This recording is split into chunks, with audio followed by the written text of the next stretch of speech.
আচ্ছা, আপনারা যে আমাকে পরিমণি নিয়ে এত প্রশ্ন করেন, পরিমণিকে কি আমার বিষয়ে প্রশ্ন করা হয়? আমি যখনই দেখি, আমি ক্যামেরার সামনে আসলেই আপনারা আমাকে পরিমণির বিষয়ে এত এত প্রশ্ন করেন, আমি বুঝতে পারি না। খুব মজা করে উত্তরগুলো দেয় আপনাকে নিয়ে, যে যমজের এই বিষয়গুলো নিয়ে বারবার আগ্রহ তৈরি হয় আপনার কাছে, যে পরিমণি আপনার সাথে বলেন যে আপনারা খুব ভালো বন্ধু বান্ধবী, একসাথে কথাবার্তা বলেন, এবং ওই যে ফেসের জায়গা থেকে বা চেহারার জায়গা থেকে কমেন্টগুলো আপনি বলেছেন, যখন কমেন্টগুলো আপনি দেখেন সিমিলারিটি আছে, জিনিসটা কেমন লাগে যখন মানুষ কমেন্ট করে যে এটা কি যমজ বোন কিনা?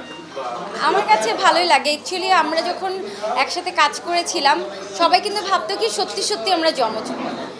তারপরে গিয়ে যখন দেখলো যে না, ও অভিনেত্রী আমি অভিনেত্রী, পরে গিয়ে সবাই ক্লিয়ার হলো যে না, আমরা দুইজন যমজ বোন না, আমরা জাস্ট অভিনয় করছি। কিন্তু অনেকেই ফার্স্টে বুঝেছিল যে আমরা মনে হয় সত্যিকারে যমজ বোন।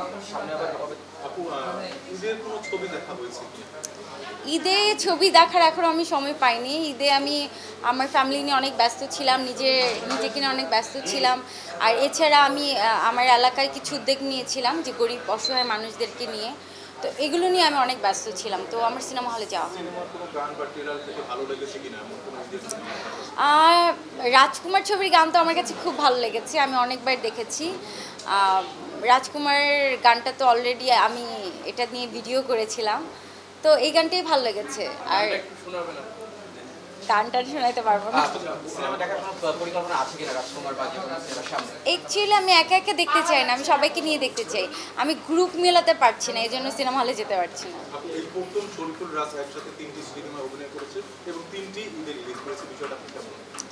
অবশ্যই ভালো, একটা শিল্পীর 3টে ছবি রিলিজ হওয়ার তো এটা একটা লাকিলি ব্যাপার।